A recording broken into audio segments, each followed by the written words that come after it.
Ladies and gentlemen, welcome to Opinion Machine, the show where we talk about all things gaming. My name is Killjoy, and today I want to talk about my experience with The Legend of Zelda Tears of the Kingdom, as I have now finished it, completed the game, and I'm probably done with the game. Obviously, this is going to be massive spoilers. If you don't want to be spoiled, don't watch this video, because I'm going to be going over a lot of thoughts. It's going to be slightly scattershot, but I want to talk about this game and I want to get my thoughts across, and I think this is the best way I can do it. So, let's get to it. Tears of the Kingdom, let me say off the bat, Tears of the Kingdom is a fantastic game. This is that kind of 10 out of 10 game. It's going to be a lot of people's favourite game of all time. It's also going to be a game that I think people look back and be like, that's a game of a decade. And I can completely understand that. And that's, how I'm feeling about the game. The game is phenomenal. I put like 110 hours into it, something like that, and I was done with it. That's a nice length for a game. I may go back and do side quests and stuff like that, but that's for another discussion. So, there's a lot to go over, honestly. So let me start off with talking about the game, the 3 areas of the game that you will spend your entire time doing. So that is Hyrule, basically, the Sky Islands, and then the caverns beneath Hyrule. Let's start with Hyrule itself. Hyrule in this game has obviously changed. There's big changes to a lot of the land masses that you go to and a lot of different things like that. And it's one of the few times we get to explore around Hyrule again after Breath of the Wild. Now, I loved exploring Hyrule and Breath of the Wild, and I think it was really fun to revisit a lot of places. Not every place, but a lot of places. You have people, you've got villages popping up, you've got more people, the monsters are moved around the map. There's all kinds of crazy things. All the villages have changed, they've got new things going on. There's a lot of new to see and explore. Like going to places like the Colosseum on the map and seeing what's there, and going and to like the bridge, Hyrule Bridge, and and seeing all these big monsters and stuff on the map, and just getting to experience places and going to places that had guardians and there are no longer guardians, and going to like points on the map and finding the Yiga clan, and there's a lot here that's been a lot of fun to rediscover the nature of exploring, which I think the game does very well. The game does a great job of distracting the player, and I think Hyrule, this particular version of Hyrule, is a lot of fun to explore. There'll be things like you'll see falling rocks, and you're like, oh, okay, I can rewind time, climb up, go back into the sky, all that sort of stuff. You have the sky towers now across the map instead of the normal towers, which allow you to get to the Sky Islands, but also allow you to fly around the map. So there's kind of like this sense of movement in this game in terms of, hey, we know you've already explored this map once. Here are some things that let you get around it a bit quicker. The sky towers. There's also the oh my god, what's it called? Ascend. Ascend helps with these sort of things. So they knew going into this that people will probably want to get around the map a little bit quicker than what had come before it, right? And I think that they've achieved that to a degree. You've still got the same sort of movement abilities that you had in Breath of the Wild, like shield surfing is still there, riding on your seal, capturing a sand seal and like riding behind those. Obviously, with the new additions of like being able to make like hovercraft and vehicles and stuff, so there are lots of ways to get around in this game. The fact that you spend a lot of time on the ground, there's obviously shrines, we'll get to those later, but going to caves now, caves are a thing, going inside caves, finding a lot of minerals, using caves to get around the map, to get through mountains. You can use Ascend to get out of those caves, you can use Ascend in those caves to get to the top of the mountains. There's just a lot of ways to traverse. I still did the classic climbing, I'm still doing a lot of that. There's, with Ultra Hand in this game, being able to move things around and climb and stuff, there's a lot of choice. There's a lot of freedom in how you tackle pretty much any kind of challenge in this game, whether that's getting to a certain area on the map, dealing with certain enemies, anything like that. So Hyrule itself has been a lot of fun to go around. Obviously, like I said, things have changed. There's a lot of stuff that's in different places now. We've got one of the newest enemies in the game, the Gloom Hands, or the Doom Hands, or whatever they're called, turning up in the most random serene places and scaring the crap out of me every time because the music goes awful and the sky's flashing red, and yeah, it's they've really thought about a lot of placement of enemies, placement of shrines in this game, and the re-exploring of the places you've been before. Like Hyrule Castle's a lot of fun to go to. A lot of the Kakariko village, seeing what's going on there. Going to see the Gorons, going to see the Zora, the Rito, and the Gerudo. Everything that's going on in this game, it's really cool to revisit and be like, what is going on? Like, how did things get the way they are? How do we fix things? You know, and I think that they did a good job of really reimagining and revisiting those sort of ideas from the first game, going, hey, we've got this landmass, but we still need to kind of like mix it up a bit. So in terms of the ground side of Hyrule, it was fun to revisit it, which was really cool. The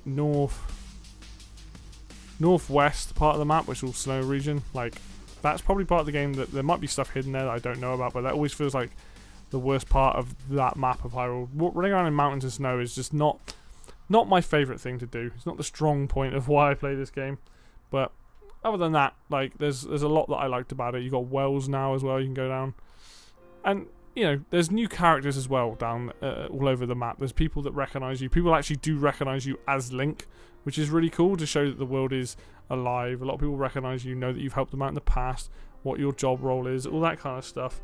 And I think it's really cool to actually see this living world where you aren't just like some like, who the hell are you? It's like, no, people know who you are. They aren't going to just get you to do random things. Like, you know, hey, I need you to build this house for me and stuff like that. Like, there is stuff like that in the game, but it's all got good reason. It's not just like, oh, you're just a random dude. It's like, no, you're Link. You're the person that sorts stuff out, and you're currently trying to figure out where Zelda is. So that side of things, really cool. Then we have the Sky Islands. The Sky Islands, I think, are actually pretty fun, and I think lead to some...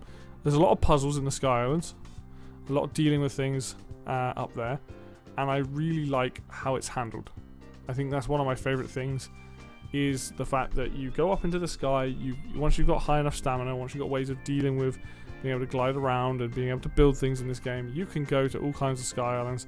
Still ones I haven't visited. There's lots of like constructs up there that you can fight, which will give you items and things. There are, I think, a lot of the Sage's Wills, which we'll get to the Sages later, but you know, upgrading them. There is shrines up there in different places. There's puzzles up there. There's a lot of fun things up there. I kind of avoided the Sky Islands. You also start in the Sky Islands. You start on the Great Sky Island, which is your equivalent of the Great Plateau in this game. And, you know, that's where you start, and there's a lot going on. There's a lot to learn. There's a lot to be like, what is this world? What is different about it? There's Zonai and all this other stuff. Dealing with a lot of robots, basically, instead of, like, the usual bad guys that you fight. So the Sky, I think, was done really well. I think the only downside to the Sky parts is the fact that the Great Sky Island is the equivalent of the Great Plateau. And I just don't think it's as engaging as the Great Plateau was. Now, that could be a personal thing. It definitely feels a lot more linear, because the game wants you to go around the island and see all these different things happening and learn these different things while doing these 3 different shrines.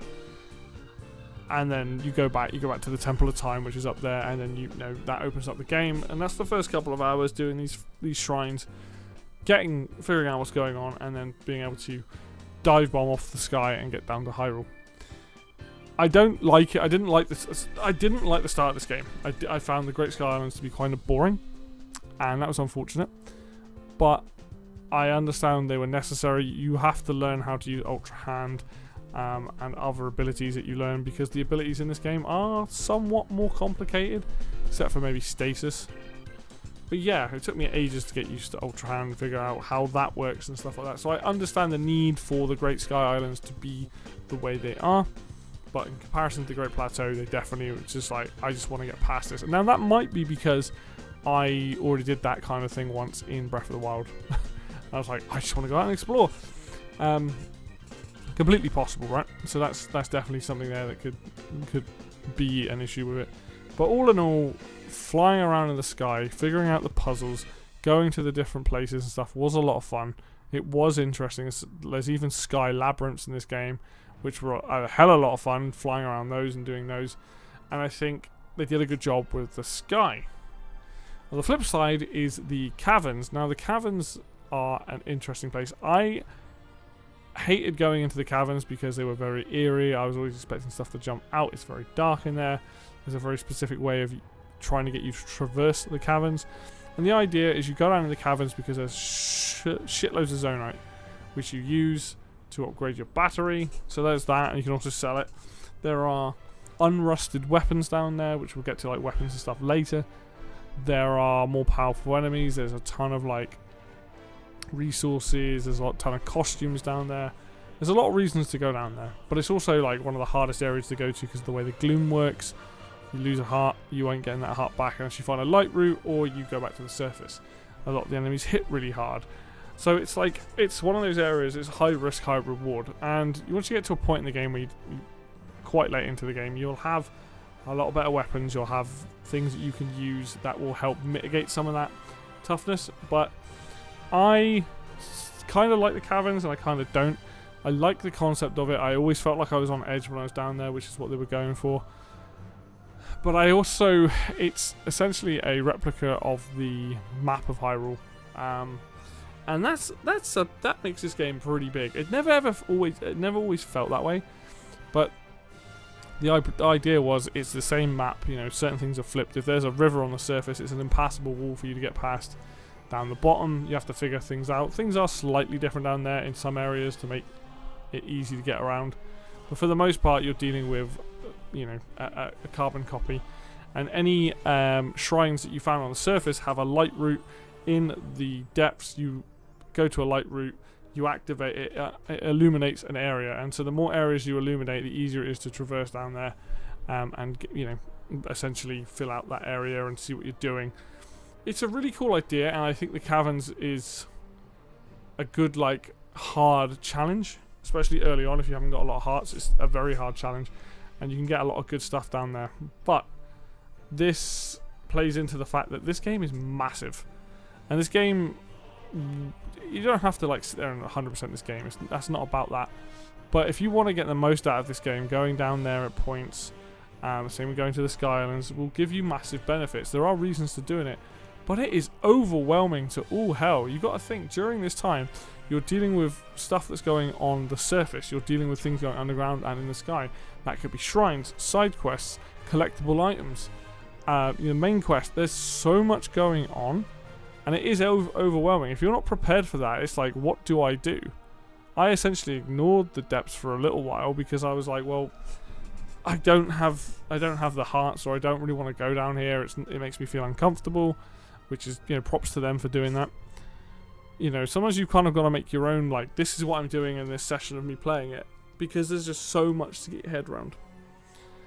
I do like the caverns. I don't know if I want to do this again, though, and I think that overall, like, Tears of the Kingdom has these 3 massive maps to explore, which I appreciate the effort and I appreciate what they did here, but it almost feels a bit too much, or at least I need a different big change in area, a different map entirely to come back to it and play, you know, a game this size. And I respect what they did. They had an idea, but my god, this game is massive, and I never even did like all the side quests.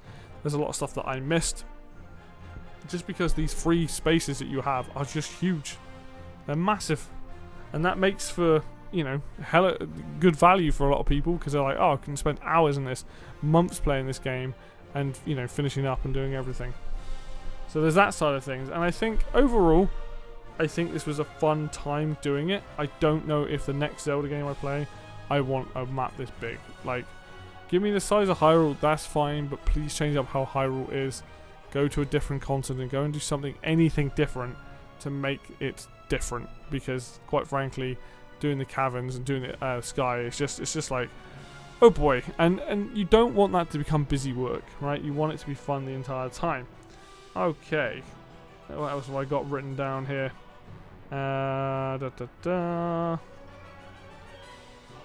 Oh, let's talk about what my biggest thing is with these games. Like, there's so much stuff to talk about. Shrines. Let's talk about shrines. Shrines in this game are probably better designed shrines because they use the abilities that you have. So I guess really what we should do is talk about the abilities alongside this. As everyone knows, you have Ultra Hand, which allows you to pick things up, make things stick together. Very, very powerful tool. You have Ascend, which lets you go up through something so you can climb. You have Fuse, which allows you to get like a stick and a rock and make it a rock hammer. And you have Recall, which is a rewind ability. Now, a lot of the time, each shrine is based around one idea, and I think when it's like that, that's at the game's at its strongest point. When it'll be like, hey, you need to get from A to B using these things and only your abilities that you have on you. And you're like, okay, I can figure out. One of them has me making a boat. One had me making like a plane with jet wings on it. Fans on it. And the game is at its strongest when you have choice and limitations, essentially, to do these one type of puzzle thing that you're trying to do. It's like, oh, this one's all about rail grinding. Okay, let's do that. This one's all about using recall. This one's all about ascending at the right time. When the game does that, that's the game at its best. And those shrines that you get in there are flipping awesome. There's a shrine based on Jenga, which I completely cheesed rather than doing it the proper way. And that's something that I like about it, is that you don't have to do it the way the game intends. You just got to do it. Figure out a way that works for you. And there's like one where you're riding a car in low gravity. That's really fun. Like, some of these shrines are awesome. The flip side to this, though, is that most of the shrines that you see and are very easy to find are the ones that have the best puzzles in it. But there are shrines based in caves. There are shrines in like underneath things, like underneath in Eldin, which is where all the Gorons are. There's like these caves on the side that you have to smash through a lot of rocks. There's some you have to do minecart challenges to. And a lot of those shrines that have overworld puzzles then become a shrine of Raru's blessing, where you go into here, you just get given some item, you get given the light of blessing, and you leave. And unfortunately for me, my playing experience of that was I had done most of the puzzle-based shrines, and a lot of the shrines left were Raru's blessing, which gets very boring very quickly. The last, I didn't need to, but I did all the shrines, all 152 I think it is. And I can tell you now, the last 20 felt like busy work. And that's partly because of the way I play. But that kind of sucks that all the shrines I had left to do were all ones in caves. Were all Raru's blessing. I didn't have any puzzles to look forward to. And, you know, was kind of soured the experience a little bit. Now that is on me. I didn't have to go into all the puzzles before I went to the end boss. I chose to because I thought, well, you know, I'll give myself the best advantage I can. Good quality weapons. And a shitload of hearts and max stamina. But it ended up being very boring. And I think the biggest problem here is that they didn't need to have this many shrines. There was 120 in Breath of the Wild. There is 152 in this. I'm not sure why there's so many. But I think they need to cut down on the Raru's blessings, or whatever kind of blessings are in the future. Because those particular ones are based on overworld puzzles, or they're based on doing a side quest. And that's fine. It's good to have some of those. But when they're like the last sort of 20, 30 that you've got to do, it does get boring, and it becomes a slog. Because you're just like, well, no, I want to go into the shrine and do some kind of puzzle. The combat challenges, the ones that you require light. There's just so much fun stuff that they do. And all the ones that have puzzles in it are genuinely fun. It's all the Raru's blessing ones that just kind of suck a little bit, and you're just like, well, I didn't really have fun finding it. The fun comes from getting that, you know, experience of being in this room where you can't bring out items and you have to deal with what you've got. You know, and that's kind of one of those things where it's like, oh, damn, you know, I kind of wish this was like a bit better and a bit better paced, but I get it that I didn't have to do all the shrines, and I also get it that some people are going to find them in different orders. So they might not find all the ones with the challenges first, and they might do a lot of the Raru's blessings. So they get a good mix of things, basically. Overall, I do think the shrines are better in this game. It's nice, and the shrines feel like they're placed for the most part in all the right places. So you can get around pretty much anywhere, and that's awesome. They act as fast travel, and that's really, really good. But, yeah, good puzzles. Some of the best puzzles. Just the one too many Raru's blessings on those. Speaking of which, you have the one shot of those shrines, followed up by the temples in this game. You have the water, the fire, the lightning, and the what's the other one? Air temples, along with the spirit temple, but that's more just a boss fight. The temples in this game are very much like the big contraptions from Breath of the Wild. I've forgotten what they're called. Divine Beasts. Now, I really like the Divine Beasts, but I didn't really enjoy the temples. I just think, with me and Zelda, I liked the shrines because they were short, sharp puzzles based around one idea. The temples themselves are kind of based around one idea, and they have interesting ideas, and they're not bad. But once you getting to the temple, you basically like, you've got to go and find these 5 locks and deal with the 5 locks with the sage that you have. They're not that interesting. Like, the boss fights are great, but the actual temples themselves are not that interesting. And you know, I can see why people miss traditional temples, but I just don't care for it. I only care about the shrines because the shrines are much more focused, and I think that is better, whereas the temples aren't, and it's a bit of a detriment. You know, luckily you can kind of do them however, and they're not bad, and the boss fights in them are decent, but all in all, the temples are something that I just really didn't get behind because I wanted them to be over, because I wanted to deal with, hey, I'm better at the short kind of puzzles, like, alright, do a puzzle here, do a puzzle here, bam, bam, bam, I'm done. Whereas this, they can take up to an hour, a bit longer to try to figure your way out. You've got a map that shows you each floor and stuff, and I was just like, I'm just not having the best time doing this. And you know, we'll get onto game performance later, but they didn't particularly run very well during the temple parts either, so that's always fun. Moving on from that boss fight, let's talk about the boss fights actually. So the sky boss fight, which is this icy thing, is a cool concept. It doesn't always feel like it's executed quite right. I found I got hit by the hurricanes a little bit too much, but each one uses the sage's power in a way. And the first one I did, which was the ice one, you fly up in the air, you have to like dive bomb into like its ice bits, smash it, and then you use the bird guy, I've forgotten his name, to push you around, and that's kind of fun. That's actually a decent boss, very interesting, has its own mechanics, it's pretty good. The fire boss is a Goma, and it's basically, you know, 4-legged crab thing. You have to smash its legs, and it falls over and you wail on it, and it has different cycles and stuff. It's fairly straightforward, but I liked it. I thought it was good.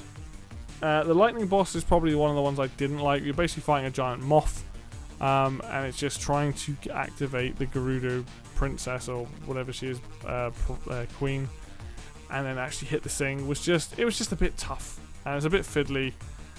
It's a cool idea. I just don't think it was quite executed as well as it could have been. So that boss was a bit annoying. And then you have, what else did you have in there? What was the water temple boss is kind of fun. That is like, you basically like a Octorok who turns into a shark. Not an Octorok. Yeah, it is an Octorok that turns into a shark. To deal with that, clean up the muck, knock him over, beat the crap out of him. Kind of fun. And there was 2 other boss fights. There's one where you have at this point you get a robot of your own, and you have a boxing match essentially, and that's really, really fun. And then there's a final boss with Ganon, or Ganondorf specifically. Now I will say the final boss with Ganondorf is great. I kind of just brute forced it, but I do like the fact that Ganondorf in this game, in terms of a boss fight, he has 3 phases essentially: normal phase, Demon King, and then a dragon phase. And quite frankly, all 3 phases are a lot of fun. Dragon phase is a little bit easy, but the first 2, you know, he has different weapons, they have different attack properties. You beat the crap out of him, and then he turns into Gloom version, and then you have to deal with that as well. And that entire section leading up to Ganondorf is great, but Ganondorf himself is a really good boss fight, a very strong boss fight, and a great way to finish the game off.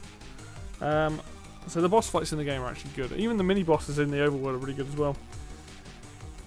So we talked a bit about the powers. Let's give a bit more in depth on those. Ultra Hand makes stuff, and you can tell that it does a lot for the game. There's a lot going on with Ultra Hand, and that's really cool. Like, I think they've done a really good job of allowing you to stick a lot of things together, make a lot of things, basically create and craft a lot of your own ideas. Awesome.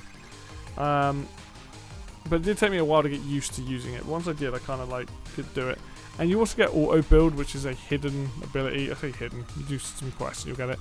It basically keeps like a record of like a save log of things that you've built. You can use one of them with the items in the area, and it'll automatically build it for you. It's kind of like a Lego game. It's just auto build. It's fun. I didn't use it a huge amount though. Fuse, I think, is a really, really good idea. Like, it doesn't do anything. It can do some crazy stuff. Like, you can stick a sword on a sword, and it's kind of nuts. You can stick certain items on that will break easily, some won't. But it allows you to basically come up with some crazy combinations. You know, you kill a bokoblin, stick its horn on the end of your sword, now you're doing more damage, you know. You can use certain monster parts to fire out of the arrows as well. You can fuse things to your arrows. That's awesome. I think fuse is just very clever. I definitely think it could be expanded upon, but I think what they had here was very clever and just a really good way of giving you the ability to increase your damage and things without just giving you like better weapons. You know, you do get better weapons, but it makes your crap weapons better, which is what you want. Recall is just great. It's just a rewind ability. If you're quick on the mark, you can send things back at enemies. You can turn a spike ball and turn it around. You can send a brick that's fallen down, fly back up in the sky. It's just really good. It's really good. It's really good to have. Ascend is just, like I spoke about, is great quality of life. It's just, there's nothing bad with Ascend. It's just straight up, just like, once you know you've got it and reminded that you got it, it's just like bam, bam, bam, bam. You can get up basically anywhere. It's awesome. Spoke about auto build. I'm trying to think if there's any other abilities on there. There's the Amiibo one, there's the map, there's camera on there as well. So you've got those things as like abilities, but they all work the same way they did in Breath of the Wild. Yes, so the weapons in this game as well. So they double down on the weapon degradation. So all the weapons basically in this game are gloomed, they're rusted, they will break easier. It requires you to fuse, it requires you to think about outside the box. And despite what people think, there's a lot of items in this game. There's a lot of weapons. I'm forever finding stuff. I was never out of weapons. And that basically meant that, like, I just had a lot of stuff to fuse. I was making a lot of rock hammers, killing a lot of enemies and using their parts as weapons. And I like it. I like the weapon system. Yes, maybe don't make them break so easily. Like the Master Sword breaks way too easily. But I liked it. I had no issue with that system. Enemy variety. So let's talk about the enemies then. So you've got your bokoblins, your moblins. You've now got bokoblin commanders, which are like big boys. They're fun to deal with. You've got the gloom hands that I talked about that are just freaky. Once you kind of get the hang of them, they're easy to deal with. But they are erratic and they're faster than you and they're quite hard to deal with. So it's best to kind of watch them and how they work and then figure them out that way. You do have to kill at least 2, I think, in the entire game. Might just be 1 if you want to complete the game or do some of the quests. But they respawn like any other enemy. What else is new? So we've got moblins. You've got horriblins, I think they're called, or horriblin. Yeah, something like that. They live in caves. They're really ugly. They stick to ceilings. They attack you from ceilings. They're kind of funny. You knock them down. They bounce on their ass. They get very upset about it. So they're fun. You've got your Octoroks. You've got likes are back in this game. They're quite fun to deal with. You get different ones like lightning, fire. They have different properties. They always have a chest and they always have something inside them. So that's a good way of getting items. You have the big what are they called? You got these big guys that essentially you can pull them apart. They're like mini bosses.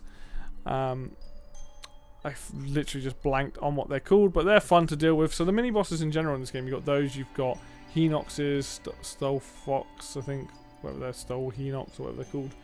The dead versions, basically. So a lot of that stuff's back. You've got Taloses. You've got Gleenox, which are new, or Gleok, whatever they're called. So there's a lot of big stuff in the overworld. You've now got Battle Taloses as well, where like they have bokoblins and things on them, so you have to deal with them and the bokoblins. But let's actually talk about Taloses in this game, because for some reason I have been finding myself struggling with them. I don't know whether they made them any harder. They probably didn't, but I swear trying to avoid some of their attacks has become very difficult. And I've died to a Talos quite a few times, which is really unfortunate because, you know, it's like, oh. And I will say this game is hard. Like, this game is straight up difficult. I died a lot. You know, nothing I can do about it. I died a lot, you know. But Taloses for some reason felt more difficult, to the point of frustration. Actually, they weren't more fun to deal with. Now you can use Ascend and go straight through them, but they just didn't. I don't know, something about them. It might just be me, and if it is, fair enough, whatever. But I just didn't enjoy fighting them. It's just an absolute pain. Drop a lot of minerals and things, which is good, but yeah, just an absolute pain to deal with. So enemy variety, good. There's lots of other enemy types. I'm just blanking on a lot of them, but the enemy variety's there. It makes for some interesting stuff. Koroks make a return. As to everything, you kind of get reset back to 0. Koroks are absolutely fine. I don't have an issue with Koroks. What I do have an issue with is there is this guy that's constantly complaining that his friend's far away and he's too tired to move. And you've probably seen the clips of him, and it is a Korok with a backpack.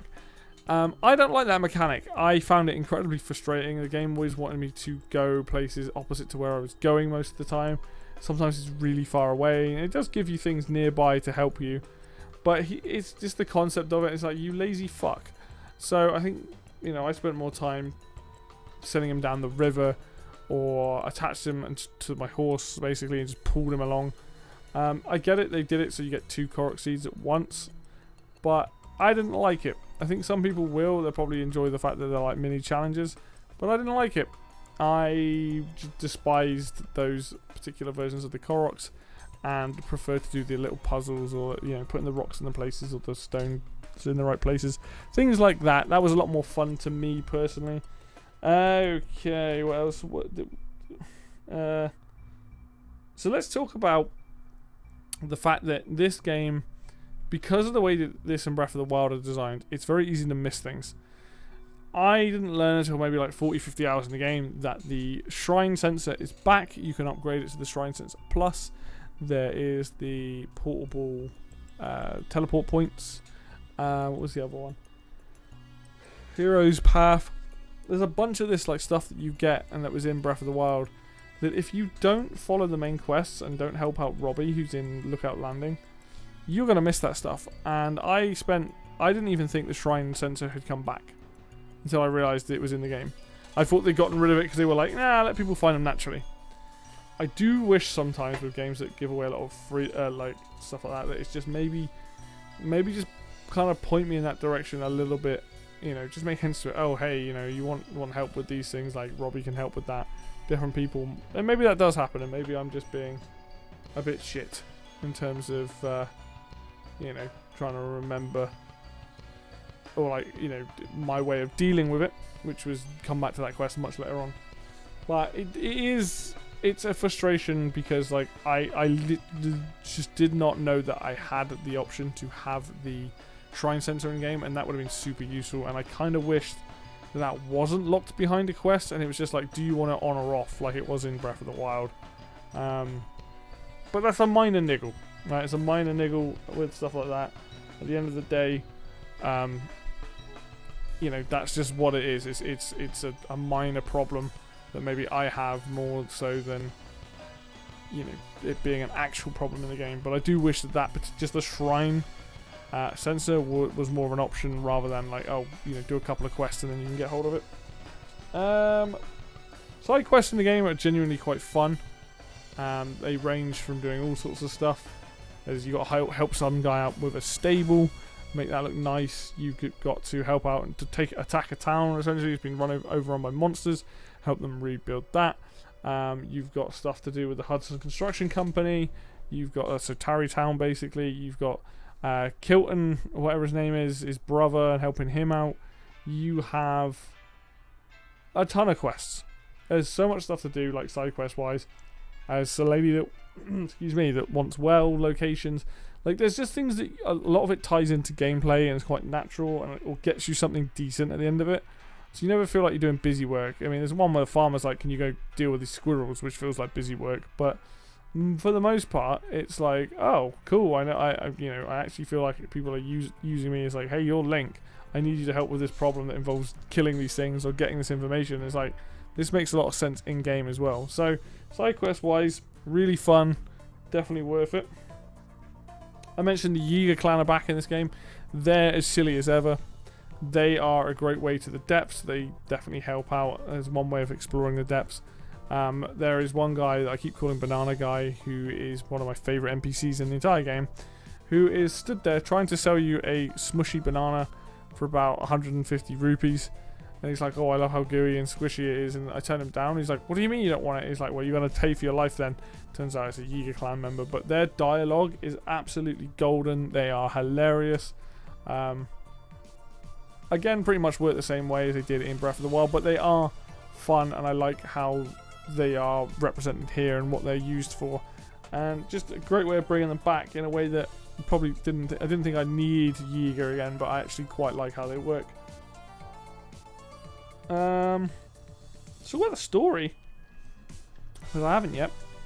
But the story of this game is very straightforward. You know, you find Ganondorf at the beginning of the game. He comes alive. Link loses his arm. The sword breaks. Zelda gets teleported to the past. You go up to the Sky Islands, and you essentially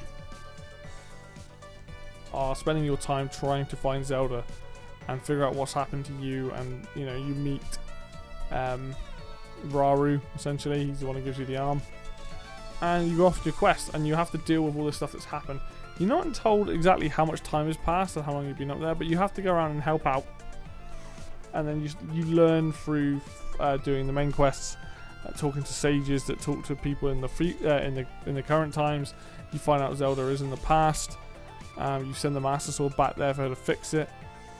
And as the story goes along, you kind of get like pieces of information of like how Ganon, like, you know, a bit more about Ganondorf, more about Rauru and Sonia, what's happened to Zelda. And you have tiers that you can go and do as well that give you memories. And all in all, it's, like I said, straightforward, but it's pretty solid, and it's a lot better than Breath of the Wild's. The biggest disappointment is the fact that Ganondorf is massively underused in this. Like, he has some great scenes, and he is shown to be an evil boy, but he doesn't get enough screen time, and that sucks. He really, really needs to get... His design also in this game, like, before he becomes a Demon King, is actually really, really cool. I do wish that there was more of him in the game. And I wish we had more motivation for Ganondorf rather than just like, I want to be in charge. It's like, what's the backstory about this dude? Why is he the way he is? Like, why does he want all this power? All that sort of stuff. He ends up being awesome to fight against.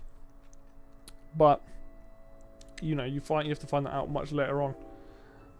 And he's just one of those things where it's like, the game would have been so much better if we got to see more of him, you know, leading up to him becoming Demon King and things like that.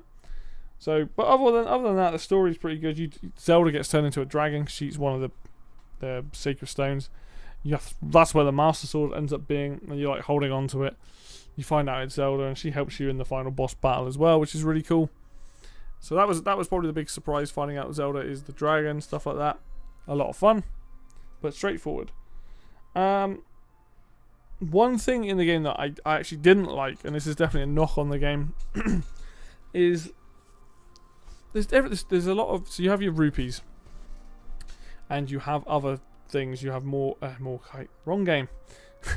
You have Zonite, which is for upgrading your battery, which is for your like components that you can build and stick to things. You have Kilton's whole bubble gem. I think it's Kilton, whatever his name is. It's bubble gems for that. There's a lot of currency that you have to use, but items in this game cost a stupid amount. Clothing items are way too expensive for how many there are. Upgrading them at a fairy fountain is the same problem that Breath of the Wild has. Some of them require star fragments, which are a pain to get. Some of them just require silly amounts to make them maximums. I got to the point where I was like, I'm not enjoying the economy here. Like, it's just too expensive to upgrade stuff. I get it with some sets of armor, it should be. But other sets of armor shouldn't be that expensive. They shouldn't require 50 of something to do it. And it's a little bit of a frustration, because like, it means before I went to the final boss, I wanted to have a decent armor set. And I had a decent armor set. I had it maxed out to 60. But that means I still got to get there and do the effort and do all that sort of stuff. And that kind of came naturally, but I don't want to do that with all of the armor. So it's just one of those things that's kind of like, it needed rebalancing. Everything was just a little bit too expensive. There were ways of knocking it down, but you know, and there's things in the game that aren't even explained with some of those armor sets. I've got one of them. It says like bone proof or something. I'm like, I don't even know what that means. Like, I don't know what that is and what it does. But there we go. But there are a lot of armor sets. There's a lot of classic armor sets, new armor sets, things that are very silly, and all that stuff's great. I'm not gonna lie, it is all great to have all those sort of things, but it's just one of those things where it's like, it's just a bit expensive for what it is. I would have liked to seen it be cheaper. I'm just racking my brains to see if there's anything else with this game. I mean, all in all, I enjoyed my time with Tears of the Kingdom. Do I think it has had the impact that Breath of the Wild did on me? Probably not, because Breath of the Wild made me a Zelda fan. But I will say Tears of the Kingdom probably is a better game. Tears of the Kingdom is a game that's going to be remembered by a lot of people. It's set a massive high standard for open world games. The abilities are really, really clever. The game itself is really, really clever. It has some fantastic puzzles. big enemy variety. The game's got issues, don't get me wrong, this isn't a perfect game. It's a 10 out of 10 game for sure. No doubt about it. I had so much enjoyment with it, but it is not a perfect game. There's things they need to think about changing. I mean, Link's jump and when he pulls himself up is still super inaccurate. Like, they haven't nailed that part of it, you know. Some weapons break too easily, some don't. The economy is too expensive for a lot of items. You die quite easily. The game's very difficult, you know. But you can kind of make it easier or harder for yourself depending on what weapons you've got and things like that. You know, there's all these different systems in place. It's very heavy on opinion of what you like and what you don't like in terms of, you know, how you approach situations and enemy types and things like that, and if you're ready to take on an enemy type or not. You know, I think the game might be a bit too big. I think that's my biggest gripe, along with the economy in it. But these things are still small issues to what is a fantastic game. I forgot about one of the boss fights in Hyrule Castle. That was where you have to fight loads of phantom cannons. I hated that boss fight. It's awful. But other than that, like, I still enjoyed going to Hyrule Castle. You know, I might not be the biggest fan of temples, but I love shrines. And then even then, not all the shrines were great because they were overworld puzzles rather than being actual puzzles in the shrine. On the flip side, the labyrinths were interesting going back to those, and then going to the sky labyrinths, which were really fun. They're going underground to fight Construct, which is what the enemy type I was thinking about earlier that I couldn't remember its name. You know, all in all, there's more to like it than there is to not like. I just hope that whatever the next Zelda game is like, please change this map up. Please do not make it have sky ground caverns. That's too much. I'm not ready to do another one of these for a very long time, which is a sign of the game, me getting my time out of the game, I guess. I just hope that, like, all the things that need to be or at least my issues, I do want to see some of that stuff resolved in later games. They might even do it if they do DLC for this game, which I don't think this game needs DLC. Like, I honestly think they should just leave it as is and just let people enjoy it for what it is. If you're going to put, like, Master Sword challenges in again, I'd be down for that. But, like, in terms of, like, adding to the world, you just don't need to. It's so big. You know, I'm probably forgetting some things and for, you know, like, probably gameplay, stuff like that, or mechanics, or things that I probably should bring up. But I think I've been going on for almost, like, 40 minutes now, and I've talked a lot about the major things I have with the game, both positive and negative. And you guys should probably have a good feeling of how I'm feeling about this game. Like, this is a fantastic game. This is, like I said, 10 out of 10, 100% game kind of thing. It's not perfect. It's far from being perfect, but it is an incredible experience nonetheless. And Nintendo did a fantastic job with this game. Yeah, I mean, one last thing to probably mention is that the game doesn't run particularly well in a lot of areas, and the game will run well when there's not a lot going on, but as soon as you go to, like, where it's raining or a heavy explosions or activating Ultra Hand, like, the game just stutters and slows down and the frame rate drops, and that's not okay. Like, this game needs to have patches put out to, like, help with those things. Like, the performance is shocking in places, but, you know, we will see if they ever get around to fixing any of that sort of stuff. So there you go. There are my thoughts on my finished version. You know, now that I've finished Tears of the Kingdom, I loved it. I recommend it. It's got issues, but all in all, it is a fantastic game and will be remembered as a fantastic game. And like I said, it will be a game of the decade, no doubt. So anyway, thank you very much for watching this video. If you like the video, hit like. If you want to see more content, then hit subscribe. Links for Facebook and Twitter will be down below in the description as always. And until next video, I will see you then.